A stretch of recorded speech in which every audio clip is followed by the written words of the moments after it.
Hello guys, स्वागत है सभी का पीसी वाले यूट्यूब चैनल पे। और आज की वीडियो में हम बात करने वाले हैं कि तुम ऐसा पीसी कैसे बिल्ड कर सकते हो 60,000 के बजट के अंदर जो तुमको आने वाले कुछ सालों तक अपग्रेड के ऑप्शंस देगा बेहतरीन। ठीक है, तो इस 60,000 के पीसी बिल्ड के अंदर हमने अपना प्रोसेसर जो चुना है वो चुना है राइजन थ्री 1200 हमने चुना है। मैं कीमत अमेजोन की बता रहा हूं, लेकिन तुम दुकानों से लोगे, नेहरू प्लेस से लोगे, अगर तुम्हारे घर के आसपास पड़ता है तो तुमको ये और सस्ता पड़ जाएगा। तो मैंने भले ही 60,000 बताया, तो तुमको क्या पता ये बजट 50,000 या उससे भी कम में पड़ जाए। तो शुरू करते हैं। तो राइजन थ्री 1200 जो कि हमारा 3.1 की स्पीड के साथ आता है और 3.4 तक इसकी प्रिसीजन बूस्ट या फिर बूस्ट क्लॉक कह लो, वो है। क्वाड कोर है, ट्रू क्वाड कोर, ठीक है। और अनलॉक्ड है। अनलॉक्ड मतलब इसे ओवरक्लॉक कर सकते हो, जैसे मैंने किया। मेरे पास भी राइजन 3 है, मैंने उसे 4 गीगाहर्ट्ज तक ओवरक्लॉक किया है। कैसे किया है, चैनल पे वीडियो पढ़िए, देख सकते हो। तो राइजन थ्री 1200 ये हमने प्रोसेसर यहाँ पे चुना है। स्पेक्स तुम सबको पता ही है। ग्राफिक कार्ड में हमने चुना है जोटेक का एम्प एडिशन वाला GTX 1060 6 GB। इसकी कीमत अभी 27,000 दिख रही है तुमको स्क्रीन पे, लेकिन इसकी कीमत एक जमाने में इसी अमेजोन पे ही 25,000 थी। तुम दुकान से लोगे तो तुमको ये 20,000 21,000 तक का भी मिल सकता है, वरना इसका मिनी वर्जन भी आता है 1066 GB का, वो ले सकते हो। ठीक है, तो ये पड़ जाएगा तुम्हारा लगभग, इसमें 27,000 लिखा है पर 21 के आसपास भी तुम्हें मिल सकता है और 25 में भी तो मिल ही जाएगा। ठीक है, तो ये 6 GB वाला है। इसकी 192 बिट GDDR5 को सपोर्ट करता है। तुम्हें जोटेक का अगर तुम यही वाला लेते हो तो तुम्हें जो है इसकी आईस्ट्रॉम कूलिंग वगैरह कुछ मिल जाता है, और जो हम केस चूज करेंगे उसमें भी ये फिट बैठेगा। और GTX 1060 जो है वो आने वाले 1-2 सालों तक तुम्हारे लिए तो बेहतरीन ग्राफिक कार्ड है। तुम्हारे लिए 1080p पे 60 FPS से ऊपर तो ये आराम से कराएगा। 1080p 60 FPS पे तो 1050 Ti ही करा देता है। ये तुम्हें कुछ गेम्स 1440p पे चला सकता है, मेरा मतलब 2K पे चला सकता है कुछ गेम्स। और ये प्रोसेसर कुछ गेम्स जो है तुम्हें 144 हर्ट्ज वाली गेमिंग भी करा सकता है कुछ गेम्स में। ठीक है, तो इस ग्राफिक कार्ड को बिल्कुल भी कम मत समझना। और क्योंकि 6 GB वाला है तो तुम्हें VRAM की कमी तो होने नहीं वाली है फिलहाल। ठीक है, तो देख लो। अब इन सभी को पावर देने के लिए पावर सप्लाई में हमने चुना है, नहीं पावर सप्लाई लास्ट में डिस्कस करेंगे, मैंने जल्दी डिस्कस कर दिया। नहीं, पावर सप्लाई बाद में बताऊंगा।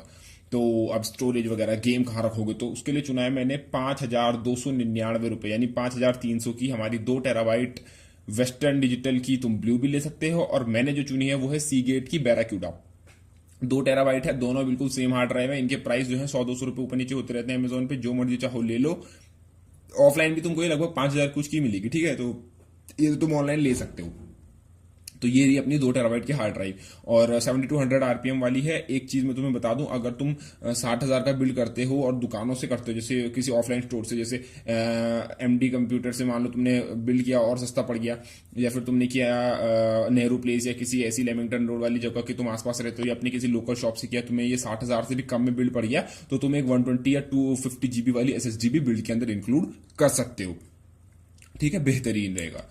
और केस इन सब के अंदर रखने के लिए मेरा फेवरेट, जिंदगी भर जिसको साथ निभाएगा तुम्हारा, वो है कॉर्सेर का कार्बाइड स्पेक 1। मैं खुद पर्सनली इस केस को यूज करता हूं। एक बात ध्यान रखना है, इसमें एक पंखा आगे मिलता है, पीछे की तरफ के लिए तुम्हें एक पंखा एक्स्ट्रा लेना पड़ेगा। तो 200-300 रुपए का आता है पंखा, चिंता वाली कोई बात नहीं है। और 2 पंखों के स्लॉट तुम्हें ऊपर की तरफ भी मिल जाते हैं केस के, और एक पंखा तुम आगे और लगा सकते हो। जो आगे पे एक पंखा लगा हुआ है ना, उसके नीचे पे एक और लगा सकते हो, तो टेंशन वाली कोई बात नहीं है। साइड पैनल विंडो मिल जाती है बहुत बड़ी सी। फोटो में क्या पता तुम्हें अजीब सी लग रही हो साइड पैनल विंडो, पर बहुत ही बेहतरीन और बढ़िया साइड पैनल विंडो है। मेरे जितने कुछ सब्सक्राइबर हैं वो खुद कॉर्सेर का कार्बाइड स्पेक 1 यूज कर रहे हैं, तो बेहतरीन केस है और बेहतरीन ब्रांड की तरफ से। मदरबोर्ड में देखो, मैंने तो गीगाबाइट का GAAB 350 चुना है। ठीक है, AM4 वाला, इसलिए क्योंकि ये बड़ा है, ATX साइज्ड है। ठीक है, और ओवरक्लॉकिंग तुम्हें B350 है तो ओवरक्लॉकिंग करा देगा राइजन पे। दूसरा LED वाला है, 8 GB वाला। तुम 8 GB जिसको पसंद है वो कंट्रोल कर सकता है, जिसको नहीं पसंद वो ऑफ भी कर सकता है गीगाबाइट के सॉफ्टवेयर से। तीसरा, इसमें रैम स्लॉट जो तुम्हें वो मिल जाते हैं 4, कुछ ग्राफिक कार्ड के स्लॉट भी तुम्हें एक्स्ट्रा मिल जाते हैं, जिनकी मदद से बाद में तुम चाहो तो वैसे एक SLI या क्रॉस फायर कर सकते हो। वैसे क्रॉस फायर है, क्योंकि SLI सर्टिफिकेशन इसमें नहीं है, तो क्रॉस फायर कर सकते हो। या फिर कोई कार्ड वार्ड लगा सकते हो, जैसे M.2 वगैरह भी तुम पे पैसे बनते हैं तो M.2 वगैरह लगा सकते हो PCI लेन के थ्रू, जो कि काफी अच्छी परफॉर्मेंस देगा। वैसे M.2 का स्लॉट भी है इसमें। पर फाइनली मैं इतना बोलना चाहता हूं कि हमारा जो साइड पैनल विंडो है उसमें ये बड़ा मदरबोर्ड सही लगेगा। उसके बाद जो तुम राइजन पे जब कभी अपग्रेड करोगे तो बेहतरीन रहेगा तुम्हारे लिए कि तुम एक कोई छोटा सा चीप सा कोई तुम 4-5 हजार का मदरबोर्ड भी ले सकते हो B350, वो तुम्हें अभी तो काम करा देगा। लेकिन क्योंकि सब जानते हैं कि राइजन तुम्हें कुछ अपग्रेडेबल ऑप्शंस देता है, तो अगले साल या फिर कभी तुम मन होता है तुम्हारा एक और जो नया राइजन आएगा कभी, तो उसको इसमें लगाने का, तो ये सपोर्ट करेगा। लेकिन फिर फीचर्स भी अच्छे होने चाहिए ना। तो अब छोटे से मदरबोर्ड में मतलब अच्छा सा कुछ उसके अंदर कुछ मतलब दिक्कतें रहेंगी, तो इससे अच्छा हमने थोड़ा सा अभी एक अच्छा खासा खर्च कर लिया मदरबोर्ड, ताकि अच्छा सा हमको मिल जाए। तो इसलिए मैंने ये चुना है। अगर तुम्हारा बजट ज्यादा बच जाता है, मान लो तुमने 60,000 का बिल्ड किया है और 50,000 के अंदर नहीं पड़ रहा है, तो तुम पे 10,000 एक्स्ट्रा बच गए, तो तुम थोड़ा पैसा लगा के X370 मदरबोर्ड भी ले सकते हो, जो इसके लिए आता है। पर मैं प्रीफर B350 ही करूंगा, ताकि तुम 10,000 रुपए SSD वगैरह पे लगाओ। और बल्कि मैं तो ये सोचूंगा कि तुम दो टेराबाइट का हार्ड ड्राइव लो, या फिर एक 4 टेराबाइट की ले लो, क्योंकि मेरे को तो 2 टेराबाइट घर में कम पड़ रही है। ठीक है, तो ये तो हो गए। और तुमको बाकी स्क्रीन पे ये मदरबोर्ड दिख रहे हैं, सारे मदरबोर्ड बेहतरीन है, सारे बेहतरीन है। मैं खुद इनमें से जो है सबसे ऊपर वाला जो तुम्हें राइट कॉर्नर पे दिख रहा है ना, नहीं लेफ्ट कॉर्नर पे, सॉरी लेफ्ट कॉर्नर पे सबसे ऊपर वाला जो गीगाबाइट का दिख रहा है, वो यूज करता हूं। लेने में यही वाला था जो मैंने सजेस्ट किया है आपको, लेकिन कुछ कारण ऐसे हो गए कि मैं नहीं ले पाया। पर वही मैं खुद दूसरा वाला यूज कर रहा हूँ। तो बढ़िया मदरबोर्ड है, कोई दिक्कत वाली बात नहीं है। तो आगे बढ़ते हैं मदरबोर्ड के। उससे कोई भी इशू हो तो यार कमेंट में करना। मेरा इतिहास रहा है कि मैंने सारे कमेंट के रिप्लाई दिए हैं, ठीक है, तो कमेंट करना। रैम रैम में हमने चुनी है Corsair vengeance 8 GB DDR4 2400 MHz वाली, ठीक है। और ये जो है 8 GB की एक स्टिक है। तुम चाहो तो तुम्हें सस्ते में मिल जाती है, तुम 4-4 GB की दो लेना। मैंने भी 4-4 GB की दो ली हुई है। सेम यही रैम है जो तुम्हें स्क्रीन पे दिख रही है। मैं खुद पर्सनली इस रैम को यूज करता हूं। मैं इसे 3000 MHz तक ओवरक्लॉक करने में सक्सेसफुल रहा हूं। मैंने कैसे ओवरक्लॉक किया इसे 3000 MHz तक, चैनल पे वीडियो पड़ी हुई है, ऊपर पे तुमको दिख गई होगी, चाहो तो देख सकते हो। और बेहतरीन रैम है, राइजन सपोर्ट करती है। ऐसा मत सोचना कि ये राइजन को सपोर्ट करेगी नहीं करेगी, राइजन को सपोर्ट करती है, क्योंकि मैं खुद यूज कर रहा हूँ, ठीक है।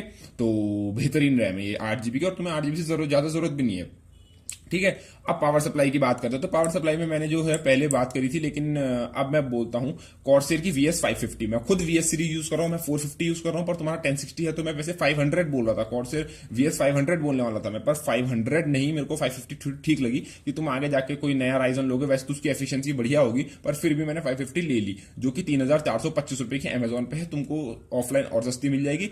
क्या पता तुम्हें ऑफलाइन इससे अच्छी कोई ब्रोंज सर्टिफाइड या गोल्ड सर्टिफाइड वगैरह मिल भी जाए, लेकिन सर्टिफिकेशन से ये भी 80% है एफिशिएंट। ब्रोंज नहीं है, पर नॉर्मल 80% एफिशिएंट का टैग इसमें लगा हुआ है, वो जो कि मैं यूज करता हूं। कोई दिक्कत तुम्हें नहीं आएगी। बेहतरीन पावर सप्लाई ये भी है।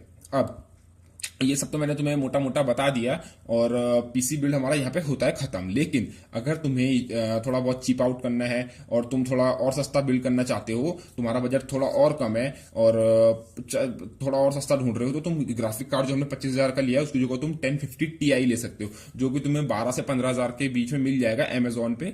ऑफलाइन तुम्हें और सस्ता मिल सकता है, तो तुम वहां पे 10,000 रुपए बचा सकते हो। तो इस तरीके से तुम बिल्ड कर सकते हो। और अगर तुम ओवरक्लॉक नहीं करने वाले हो, तो तुम राइजन 3 1200 की जगह राइजन 3 1300X पे जाना, क्योंकि उसकी जो नॉन ओवरक्लॉक मतलब बिना ओवरक्लॉक की जो स्टॉक फ्रीक्वेंसीज है, वो राइजन 3 1200 से ज्यादा है। पर ओवरक्लॉक होकर दोनों ही 4 GHz तक पहुंच ही जाते हैं। तो जिसको ओवरक्लॉक करना है वो तो राइजन 3 को भी 4 GHz तक पहुंचा लेगा, और जिसको नहीं करना है तो वो नॉर्मली दूसरा वाला यूज करे 1300X। थोड़ा बहुत ही प्राइस में डिफरेंस है। तो जिसका कुछ एडिटिंग वगैरह का वर्क ज्यादा होता है, जिसको मल्टी कोर परफॉर्मेंस ज्यादा चाहिए, तो वो 1300X 1200 राइजन पे मच जाए। वो ग्राफिक कार्ड में थोड़ा चीप आउट कर ले, 1050 Ti ले ले और राइजन 5 ले ले।